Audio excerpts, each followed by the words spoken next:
Yo, what's up guys? Teacher Paul over here, and today we have a coffee request. If you want to request a video, click over here or go over to Buy Me Coffee. The link is in the description. And guys, thank you so much for your support. If it wasn't for your support, I would not be able to be here and do long videos like this one. And it's really, really great that you guys are supporting the channel and I can be here full time. So this request comes from Henoik, and Henoik says, I'm choosing to flag this video as urgent while this video is still trending. So this video has been trending in Norway, and this is from a channel called Mikla. Mikla or Mikkel? Don't know, but we're going to check this video out. The link is in the description. Henoik continues saying, this is an interesting look at how the Norwegian YouTube community went from being one of the first YouTube communities, I had no idea, to becoming very tight-knit to its downfall. Oh no! No, don't tell me. Most of the younger viewers and below, 30 and below, will likely get a nostalgia trip off from this. Okay, guys, do not let the community, the YouTube community in Norway die, okay? The name of this video is The Death of the Norwegian YouTube Community. If you want to join me live every single day from Monday to Friday, I'm here. You guys can come and chat with me, 6 p.m. Scandinavia time. And without further ado, let's go straight to the video. This is an interesting take. Let's see. Let's take a look. I haven't seen this video yet. Is it in Norwegian or in English? Let's check. I was talking to my friend once about YouTubers I remember watching growing up. My friend moved to Norway in 2019, Murdrocks. and he said, I remember when I came to Norway, I was surprised at how dead YouTube is over here. This stuck with me because it wasn't always like that. The reason YouTube is also what me and my friends watched growing up. It used to be a growing community filled with different types of genres, events streamed on mainstream media, and drama. YouTubers were recognized by the public as genuine entertainers and would participate in different TV shows aired all around the country. But now it's so quiet and pretty much a ghost town. So what happened? How did it go from being so prevalent to completely forgotten? No, not forgotten.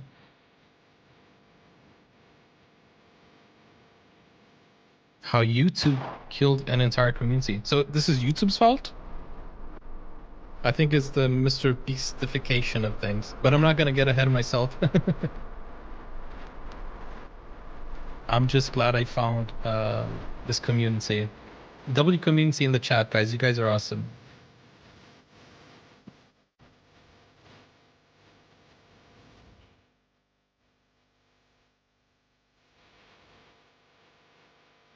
Guys, let's make this the biggest and the best community for a foreigner reacting to Norway. Let's do this. Subscribe if you haven't yet.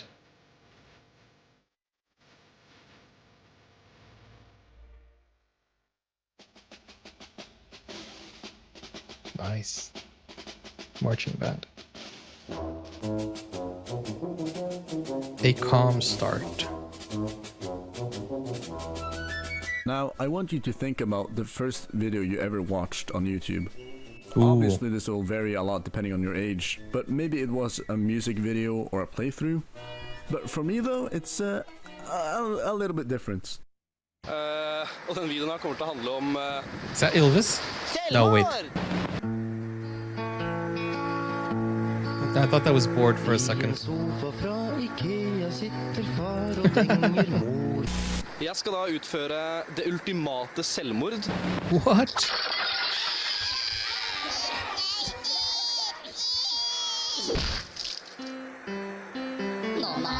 Yeah, I thought it was a young Bård Ylvisåker.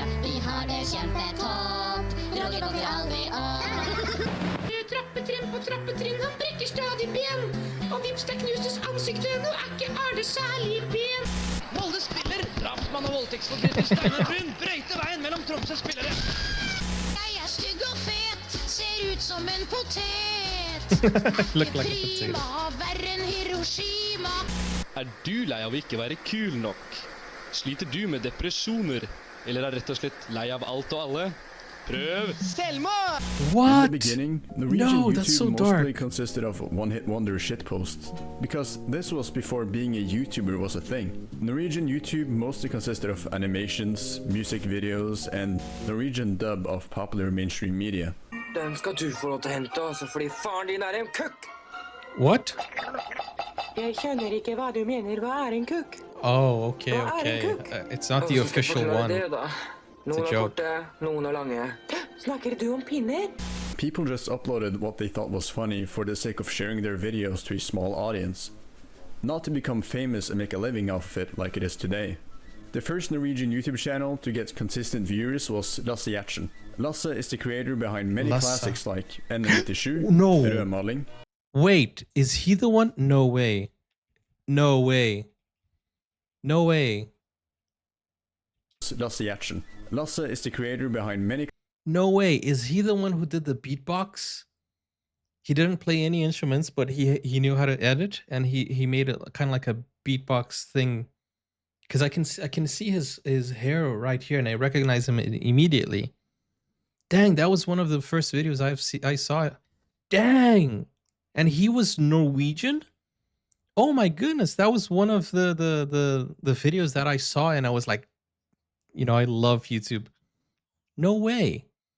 classics like N97, Rødmaling, Reklame, Det ultimate selvmord, Faen, and more, which are still being quoted till this day. Old YouTube viewers might also know him from his videos Hyperactive and Amateur. Hyperactive Two and videos Amateur. experimenting with creating music from simply just editing the video and audio from a single recording. And I think, look, I had a friend, he's not my friend anymore because he outgrew me, I think, called Mystery Guitar Man. And we used to like chat on MSN and stuff like that. Remember MSN? Dang. Anyways, and this guy, Lasse, was one of his inspirations for him to do like his edits and stuff like that. And yeah, it was pretty cool. Well, yeah, we used to talk a lot on MSN. You guys know Mystery Guitar Man? MGM? Joe Penna? I think that's his name. I forgot. It's been like 10 years. He's from Brazil, so obviously I know him. We all know each other. No, but I used to have like a YouTube community on Orkut, and we had a lot of creators there, and he was one of them. And we actually have a video together. So yeah. But I don't know where he is now or what he's doing now. But I know that the first video he ever made, he showed it to me on MSN, and I was like, dude, this is gonna blow up. And it was similar to what Amateur did, which was like note by note, with like a, you know, yeah. So yeah.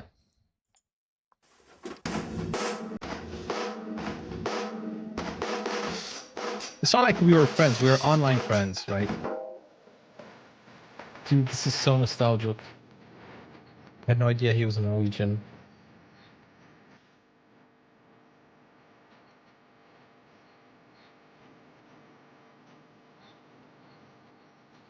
And this is what basically inspired MGM. Norwegian YouTube stayed like this for a while. No real community, and very few YouTube channels. It was mostly just Barbie girl shitposting Norsk. from random users. But that all changed in 2011 when one up-and-coming YouTuber started a Let's Play series. Karl i Norge. Ja, da vi I gang. Hei og velkommen til Carl spiller Minecraft. Now, there was actually a different YouTuber who started his own Let's Play series 2 months prior to this. Whoa, but guys, don't quote me on that. Don't. Soon somebody will post an article saying, "Oh, Mystery Guitar Man," and like, I'm just saying what I vaguely remember from 10, 12 years ago.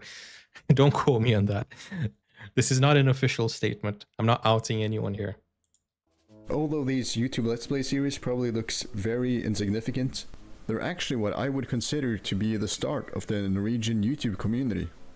They both inspired a lot of creators, but I feel like these two creators took two different paths. I've never watched Adexio, so what I'm about to say might not be entirely accurate, and feel free to correct me in the comments. But Adexio seemed to have kept more to himself, which might have paid off more in the long run. but he rarely collabed with anyone, and therefore didn't really become a part of the community.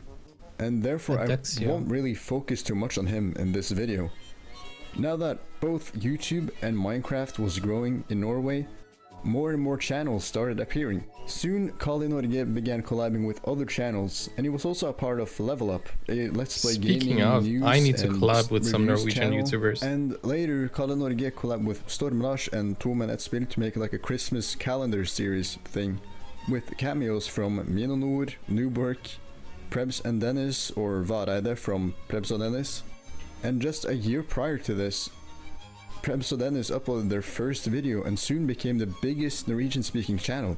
Wow. Many of you might know Dennis as Vareide, or Variety, the guy who created the first Minecraft trailer featured on Minecraft.net. He was also the co-owner of the HiveMC server.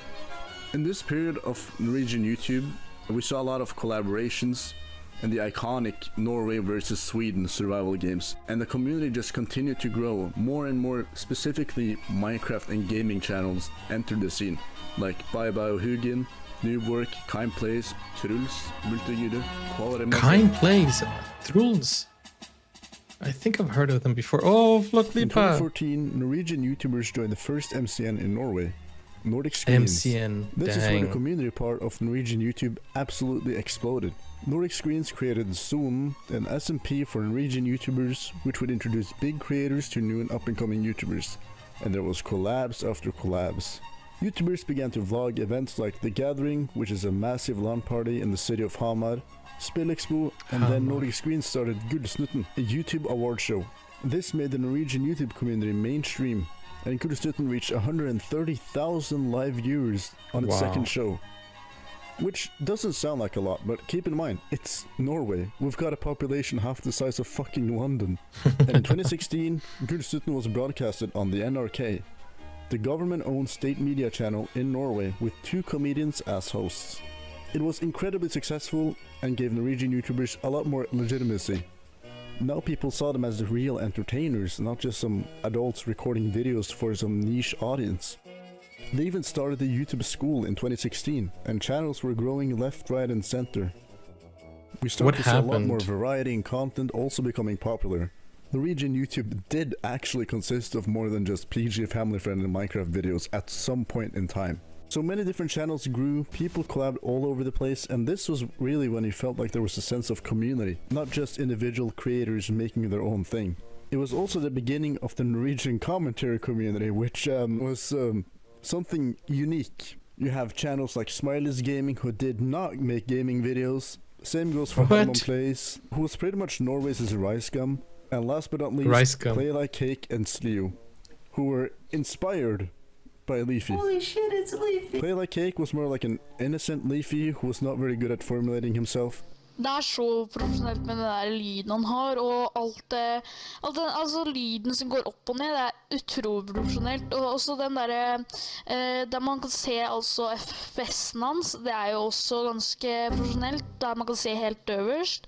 Det jo ganske profesjonelt, og helt nederst så det jo noe veldig profesjonelt, som dere kanskje kan se. Sample logo, det betyr, ja, det veldig profesjonelt program. But Sleo was on a whole new level. Trynet hans, eller liksom hodeformen hans, ligner på fuckings penis. Ok, jeg vet at jeg overdriver mye, men denne gangen kødder jeg ikke engang. Hodet hans ser ut som en fuckings tommel. I dag skal vi se på en liten video, eller jeg skal fortelle dere, eller snakke litt om en video, der vi snakker om at han fucking kjendis, holy fucking shit. Now this is mostly the small, petty community that, let's be honest, mostly did YouTube before fame. The other part of the commentary community includes Henrik, Tappelino, and Voldelig Ole, or now known as Ole Vold. I wonder if there's anyone else that I know. More serious videos, if that makes sense. They didn't make petty YouTube drama videos, but instead made either more laid-back reaction videos or made videos about serious allegations. That's cool. There was also some vlogging channels like Henning That's what I do. And others I honestly don't remember. And variety. Honestly, guys, let me just say, nowadays I think everybody is doing laid-back content. Even like when you see well, Sidemen is something I reacted to recently. Everybody is moving on to like reaction videos and just commentary videos and just, you know, just talking about their lives and sometimes IRL.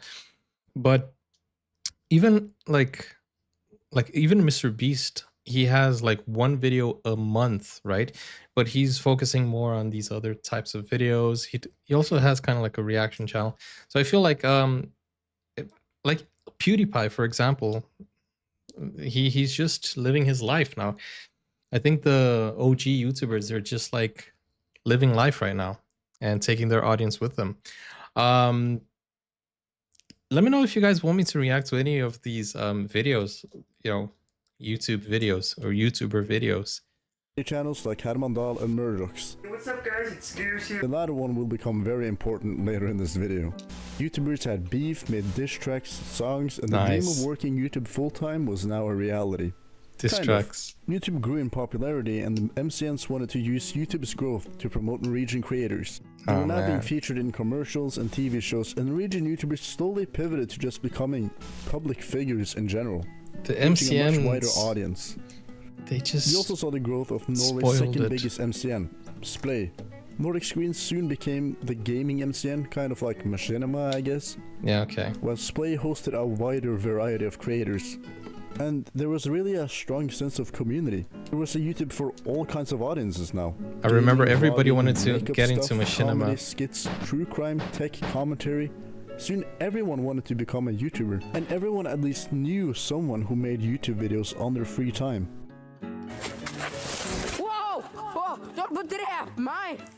You almost killed me with the We ball. also began to see the international YouTube community influence the Norwegian one, with creators like Filthy Frank and Idubbbz trying to push the boundaries of what is and isn't allowed to make content out of.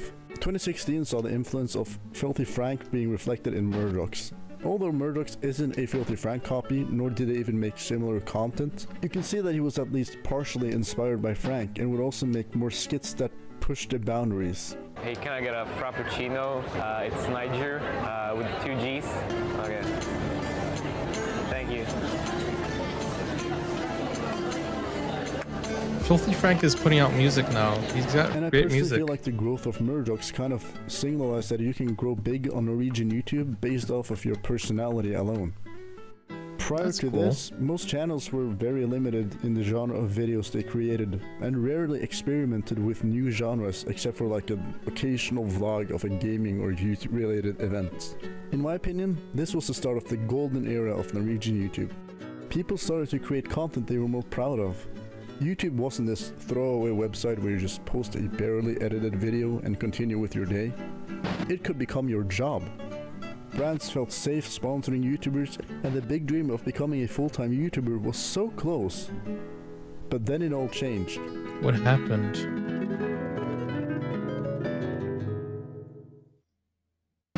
Have you ever seen the yellow demonetization symbol next to one of your videos? Yep. I noticed that the behind the meme video that I made that has like 40,000 views, well, it got demonetized and thrown into like the shadow realm of no ads.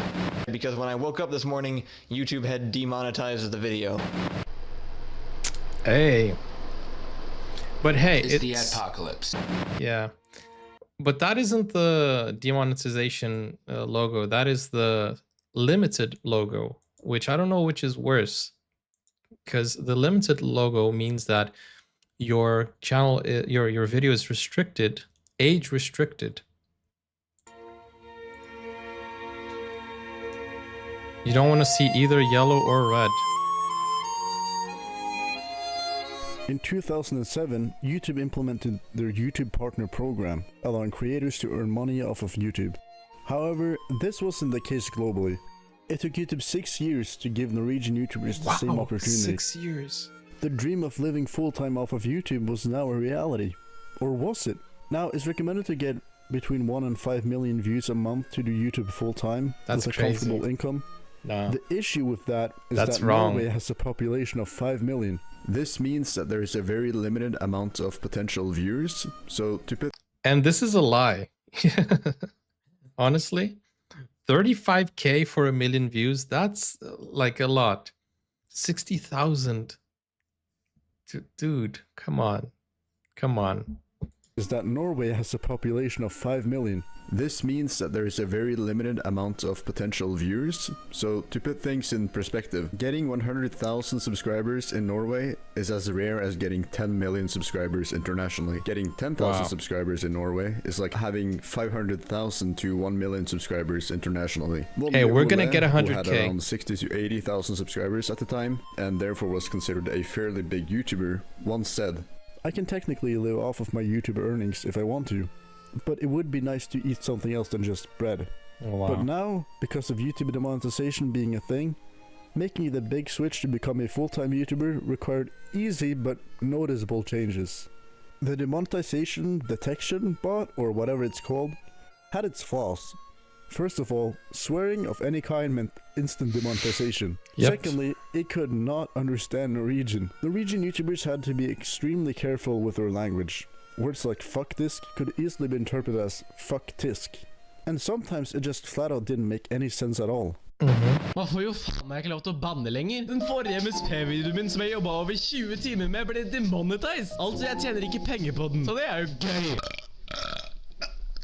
Hvorfor? Det er flere tusen videoer hver eneste dag som blir falsk demonetized. Og den nyeste MSP-videoen min, den ble demonetized. Og når jeg har brukt over 20 timer på den videoen, så blir jeg litt irritert.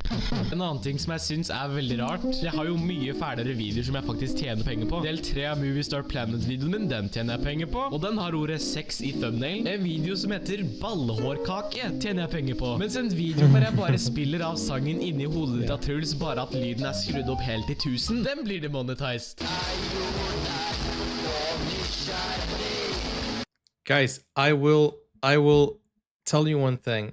I got a video of mine demonetized because I said the name of a person. The person's surname was Khant.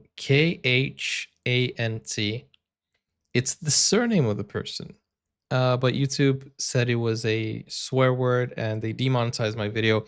And then I appealed, and then they had a human review it, and they still said that it was inappropriate. It's the name of the person. And then I sent them a message on Twitter, and they still doubled down and said, no, this is age restricted. It's absolutely crazy. Because of a surname. En video som bokstavelig talt heter sextape med IS. Ja, den tjener jeg penger på, for det vil jo store firmaer ha reklamene sine på. Men vi vil i hvert fall ikke ha det på Movie Star Planet hvor det er litt banning og sånn. Dere bryr dere sikkert ikke så mye om det, siden det ikke påvirker dere så mye. Men jeg har veldig lyst til å ha YouTube som jobb, og det hjelper ikke når YouTube bare fjerner flere 1000 kroner av inntektene mine for ingen grunn. Absolutt ingen grunn. Also, if you want to do YouTube full-time without relying on sponsorships, then you have to cater to as many people as possible and use a more safe and simple language. There is a limited amount of potential viewers, so this would be absolutely necessary to avoid having to rely on sponsorships. YouTubers now indirectly received an ultimatum from YouTube. You either try to make YouTube your full-time job, sacrificing creativity for consistency, or you can continue it as a hobby until your relevancy fades away and demotivates you. Wow. Norwegian YouTube was slowly filled with rebrand after rebrand to signalize a change in content that is more personality focused. Having a personality focused channel meant that you could stay relevant on YouTube independent from trends. This was also around the same time Minecraft saw a sharp decline and Fortnite became the new big thing. This caused many Minecraft YouTubers either to switch up their content completely or just quit. Some even deleted their channels completely with no archives. The switch to make a channel reliant on your personality rather than the genre you were making videos for would maximize your potential audience. This was incredibly lucrative in the short term, but in the long term it created an incredibly safe environment with no drama, no disputes and little originality, and it almost felt a little bit fake. This was truly the death of experimentation in the Norwegian community. Yeah, everybody's playing it safe. Let me just stop 1 second to say one thing. Guys, this is why you are the best community. This is why this is the best community. Because without your support, I would not be able to be here full time. I would never be able to do it. I would be here occasionally, but full time, live every day, posting 5 videos a day. just because you guys have helped me. So I just want to say thank you. And I really, really, really am thankful, because I would never be able to do full-time YouTube. In fact, I have been doing this for 5 years, and only this year I've been able to go full-time and, you know, just be here every single day. And that has been absolutely fantastic. So I really, really want you guys to know I am thankful, like 100%. Really, really, thank you so much. And thank you to Henoik for requesting this video. Murdrocks, like many others, chose the first option in the ultimatum. Although luckily for him, his channel was already based off of his personality. He just needed to make his channel more family friendly, alienating his already existing audience in favor of a younger and dumber demographic. His jokes went from being edgy to just random equals funny. This switch is very clear in his Fortnite video, which was already a very unusual type of video. Kids give you for views. his channel. He mostly parodied gaming channels in a video, but did so very repetitively. That combined with the more random equals funny and using random voice effects when he said some random things just made the entire video feel confusing. Dette her kjempespennende, folkens. But it's for kids. Bam! Smell til den like-knappen, for da jeg kommer til å dø. Oi, jeg vet ikke om det bra, men det så bra ut, for det var lilla. But it worked. He said in a video that he earned 500,000 Norwegian kroner, or $50,000, in just a year. He truly reached the dream of doing YouTube full-time. Wow. Anyways, what about the rest of the community? Men det sant, vi skal gi oss med Prebz og Dennis. The biggest Norwegian-speaking channel, Prebz og Dennis, chose to quit Prebz og YouTube. Dennis. They explain that they've essentially hit their peak. Why? They've had live shows, written a book, made a movie, and more. Therefore, they wanted to quit while they're on top. And slowly, there were more people leaving Norwegian YouTube than newcomers who could replace them. Nowadays, it's the same, isn't it, guys? Love the Flickleaper background. For an outsider, it looked like the community was doing better than ever. Videos was getting more and more views, but once you watch the community for a while, you can't shake away a feeling of emptiness, kind of. No newcomers, just the same old YouTubers or other social media figures now expanding to YouTube. There was fake drama and collabs happening everywhere. Channels were now businesses, or gateways to bigger and more promising careers in other types of media. The pandering to a younger demographic was obviously lucrative in the short term, but the growing lack of interest in creating content became apparent. It didn't seem like everyone enjoyed creating content as much as they used to do. The only exception to this was NRK Fjerde Etasje, or NRK Fourth Floor, featuring two ex-gaming YouTubers, one comedian and one online personality. I'm not really sure what she did before NRK. This channel was owned by NRK. Therefore, the people in NRK Fjerde Etasje was paid directly by the NRK as NRK employees. They therefore didn't rely on their channel earnings to make a living, and didn't have to focus on making a video monetizable or not. NRK is also not known for being very restrictive in terms of offensive jokes. This combined with the resources and connections of the NRK gave them a huge advantage over other channels. Fast forward to Gullsuten 2019.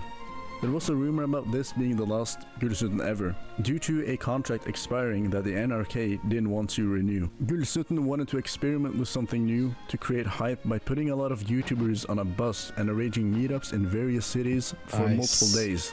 This would lead to a meetup being held in Gjøvik, right before the award show itself. And the overall nominees seemed fairly safe. Like, they didn't even nominate Tappelino's Mia Lansem video, which is an hour-long highly edited video, at least compared to the other nominees' video, which exposes a data detective who was loved by the mainstream media as reckless, hypocritical, and uses illegal tools to get people's docs. But instead, a barely edited 60-minute long video on a highly disliked public figure won Video of the Year, while the other nominees was a story time, a skit, and a diss track. Murdrocks won this year's funniest, the third time in a row, and surprised absolutely no one.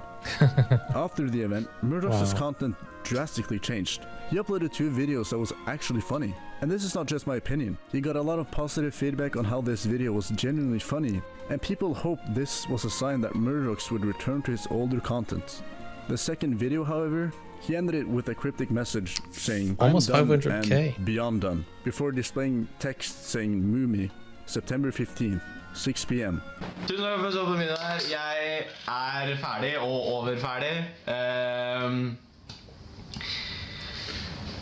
Ha det bra. Anything, all buy. Hva som helst. Hva som helst.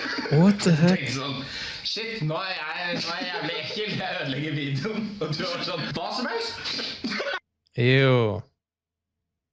And on September 11th, he uploaded a video titled "You Can't Say Anything, Mumi," and the thumbnail was saying September 15th. However, I can't show you the video since it has been deleted and there are no archives of it online. No one had any clue what this meant. Maybe he was rebranding? Or maybe he's quitting YouTube for a more promising career in the mainstream media. What happened?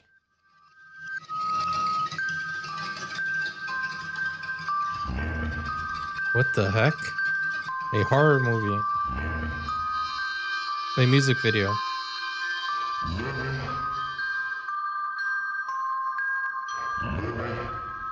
Mumia.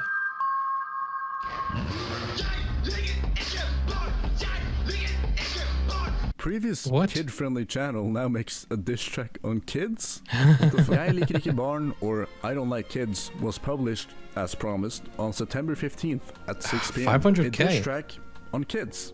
Everyone was confused. He now changed his channel name to Mumi and changed the profile pic. He then announced in some interviews that he was now pursuing a career in music and releasing his next song 1 month and 2 days later. A lot of the community seemed very confused by this move. One of the biggest Norwegian-speaking channels, winner of Funniest YouTuber of the Year 3 times in a row, managed to achieve the dream of doing YouTube full-time, was now throwing it all away? The upload of Jeg liker ikke barn would that makes no coincidentally sense. lead to a lot of YouTubers simultaneously losing views in the months to come, except for NRK Fjerde Etasje, of course. Uploads became more irregular for some, while others just quietly quit. Wow. And some even deleted their channels. That's crazy, man. You know, this video is kind of inspiring me to go rogue, you know, just create a villain story and just start beef with a lot of Norwegian YouTubers. Just start, you know, becoming the villain, like creating drama so that we shake this up. I'm kidding. But, you know, that would be quite interesting.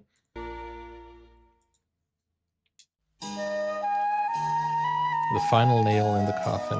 November 15th. Murdrocks uploaded Hva skjedde med meg? Or What Happened to Me? Now, the channel was back to being called Murdrocks, and in the video he explained why he made this sudden change to pursue music.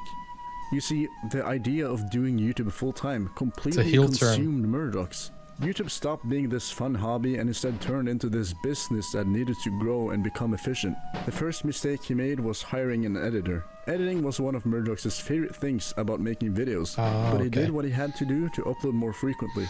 Removing himself from editing made the feeling of this being his job rather than a fun hobby much stronger.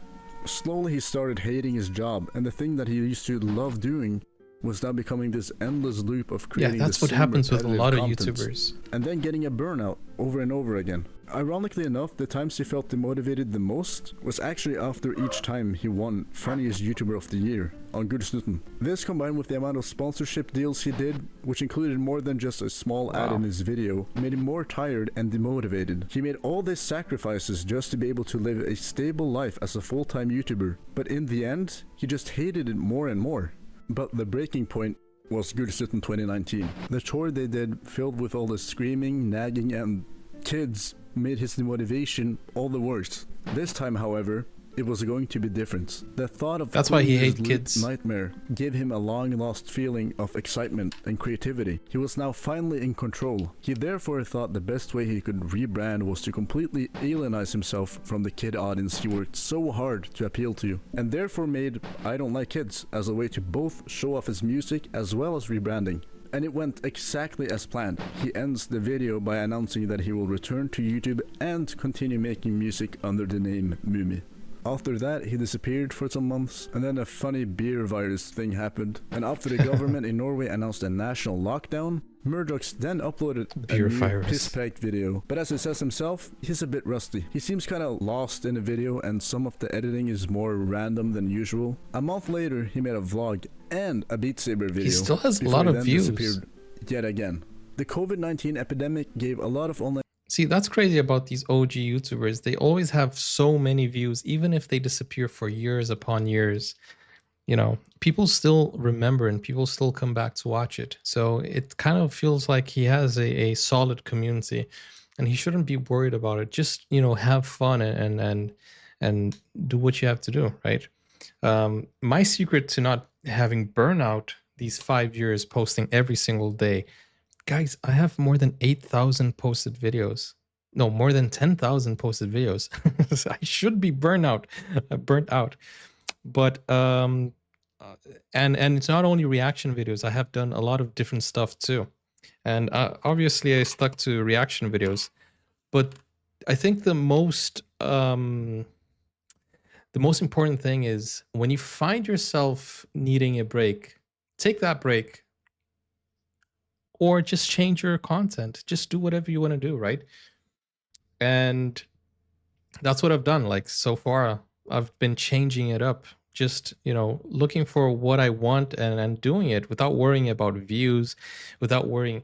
Like, I think last month on my main channel, I used to get last year, 20 to 40 million views a month, because I was doing shorts. And then I was a little bit tired of doing shorts, and then I just stopped. Now I'm getting like 2 million views. But that I didn't let that bother me at all. If I want to go back to shorts, I'll do shorts again. And I remember there was a time that I was getting 75 million views on my India channel. But the thing is, at some point, you just got to think, you know what, let's see what I want to do, what fits my routine. And this is my new channel. You guys know that I haven't been here for a year even.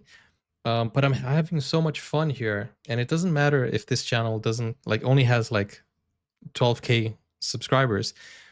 It's more satisfying being here and having a community than, you know, having like 500,000 subscribers, or in my India channel 700,000 subscribers, and, you know, not having this close connection. Because when you have bigger audiences, it kind of feels like you go further away from your audience.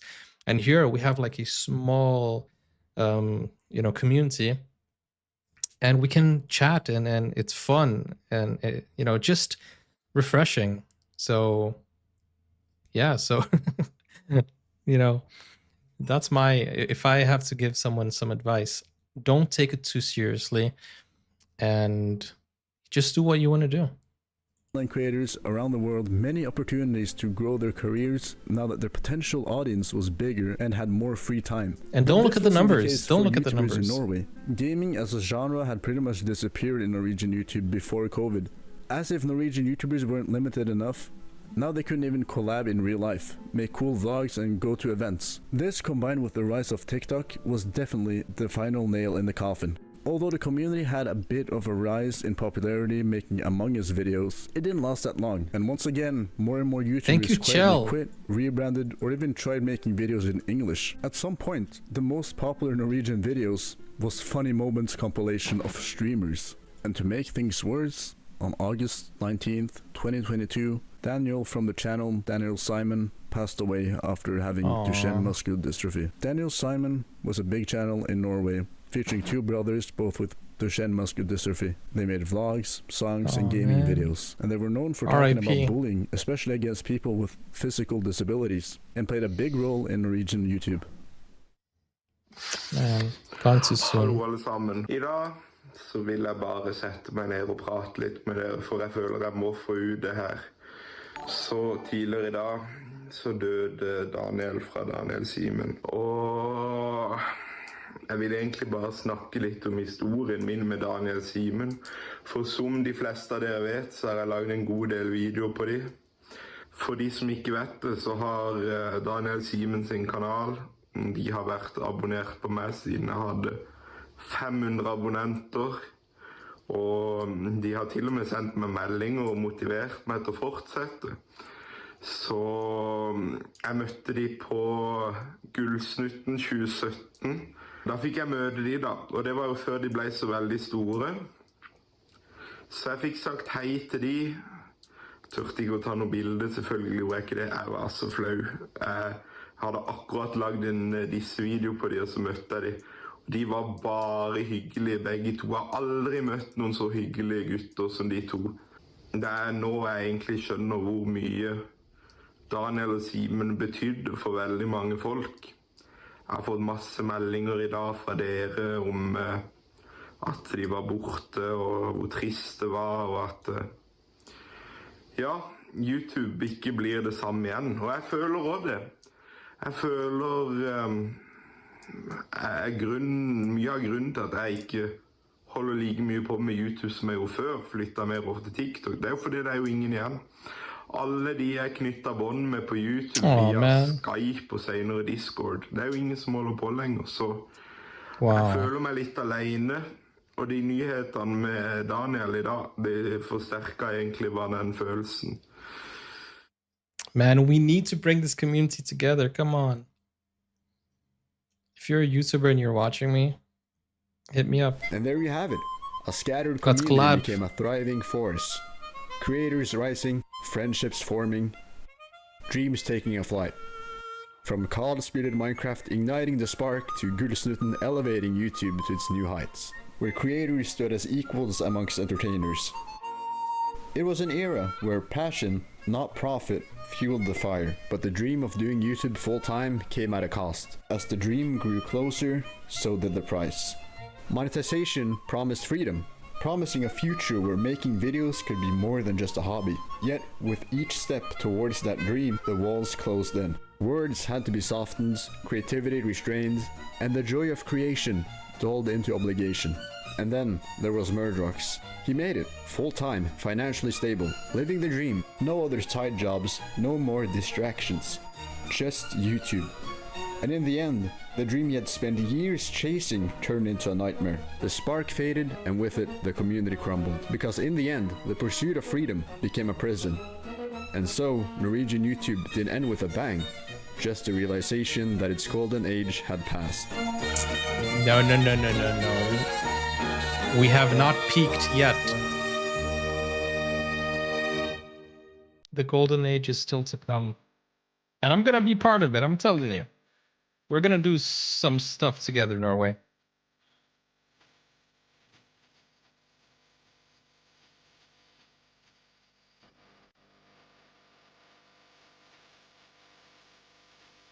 Sarben and Jubilee.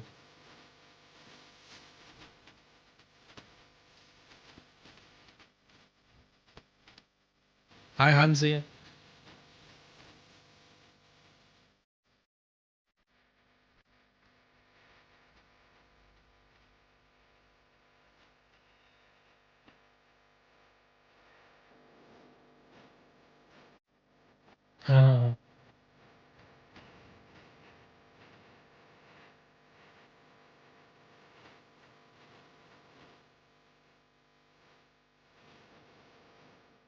Wow.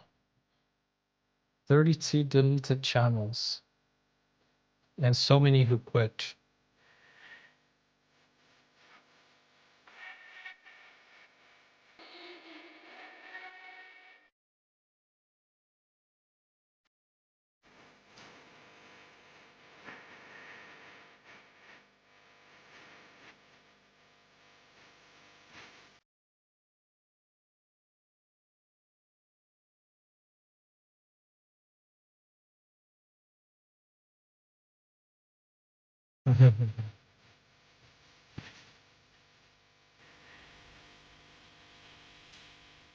Okay. That is pretty cool, guys. Pretty cool. You know, I feel like I'm part of Norwegian YouTube already. Maybe, you know, maybe I am, maybe I'm not, but I feel like it. Okay, that's what is important. What I feel. It's like I'm in myself. I feel like you guys have welcomed me as a Norwegian YouTube channel.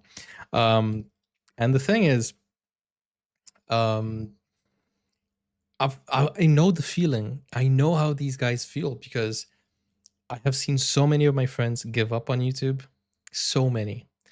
And especially on my India channel last year, I was collabing with a lot of people, and there were so many people, so many who gave up.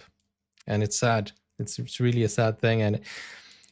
And also, I have put, I think, at least 10 of my friends up and got their channels monetized. You know, some of my friends got 10K, Some of them got 50K. And I have a friend who's at 80K right now, subscribers. And he just gave up.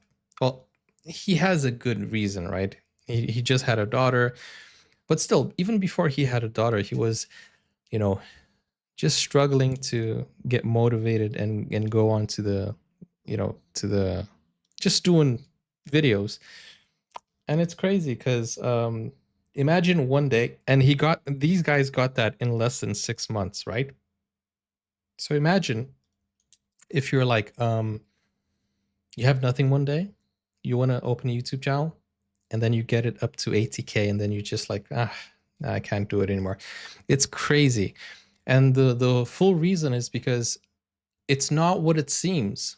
A lot of people say, okay, you go on Social Blade, you get these many views, and this is your income. It's not. That's not how it works. It really isn't. It depends on CPM, RPM. It depends on CTR. It depends on if YouTube likes you or not. Because what happened to my friend was he was getting consistent views. Granted, they were shorts views, but he was getting like close to 1 million views. And then one day, suddenly YouTube just turned off the tap. And then he started getting 10K views a day rather than whatever he was getting to get 1 million a month. So it's crazy. There's a lot of things that go into it. And it's a consistent battle. The algorithm consistently changes. And you have to be more analytical than creative nowadays. Because if you are creative, maybe you're not rewarded by the analytics. So it has to be a mix of things. And to be honest with you, that's why I have Buy Me a Coffee. The link is in the pinned comments. Just plug that. That's why I have that, because I don't look at analytics anymore. It's what you guys want me to react to. I go check it out like a friend showing another friend. You know, like when you have like something you want to show a friend, you're showing me. So we have this great friendly community. You're showing me stuff you love. I'll tell you if I like it or not like it. You get my reaction to it. The same thing when you show a funny video to a friend and then you see their reaction to it. And I have views that get 100 views. I have videos that get 100 views, and I have videos that get 10K views. And it doesn't really matter to me anymore because we're here together and the requests are what keep the channel going, whether it gets views or not. So I'm really happy with the format we have today, and it really helps me be here for full time. So it's absolutely amazing. Let's see what you guys are saying in the chat just before we wrap this video up. Magnus is the most famous, I guess. I'll put the list. I guess Norwegian channels choose to speak English for obvious reasons. Yeah, so they can get a wider audience. Nerdforge is apparently the 87th biggest YouTuber in subscriber count in Norway. Wow. Oh, wow. Who has the most subscribers in Norway, by the way? Let me know. But as I said, subscriber count shouldn't be, shouldn't be something you should worry about. I know a lot of people that refresh all the time. They refresh views and sub count. And honestly, somebody who's been on both sides, getting like very low views and getting 75 million views a month. I've been on both sides. I think the most I got was I think it was 80K subscribers in one day. That was when the shorts surge was there. But to be honest with you, it's just numbers. It's empty numbers. You get like a thrill for the first 2 days, and then you get used to it, and you're like, oh, okay, so we're back to 20 million. These are numbers. So obviously, I'm happy when I see those numbers, but it's not what makes me, and it's not what makes YouTubers come back every single day. It's not the numbers. And the proof of that is that I'm here rather than there, right? It all comes down to if you're happy with what you're doing, right?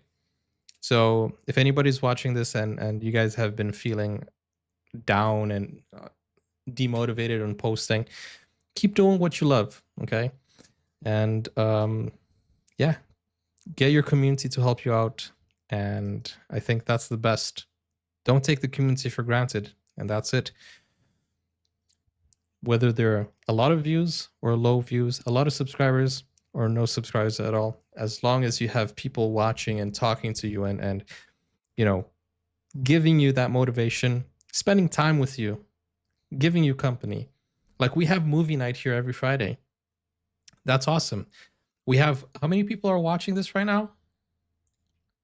13 people watching, and people are talking. So as long as you have people who you can count on, just keep going, you know, whether it's 5, 10, 15, or even 2,000. I think that's the most I got, 2,500 live viewers on my main channel. So it all comes down to people that are supporting you, okay? That's the secret of YouTube. Guys, thank you for watching. Thank you for this video. Thank you, Mikla, for making this video. It was very well made. Great writing, great narration. Thank you, Henoik, for sponsoring this video. Thank you for the coffee request. And if you want to request a video just like Henoik did, go over to Buy Me a Coffee. Link is in the description. Click over here or click over here to see my playlist. And I'll see you guys. Take care. Bye-bye.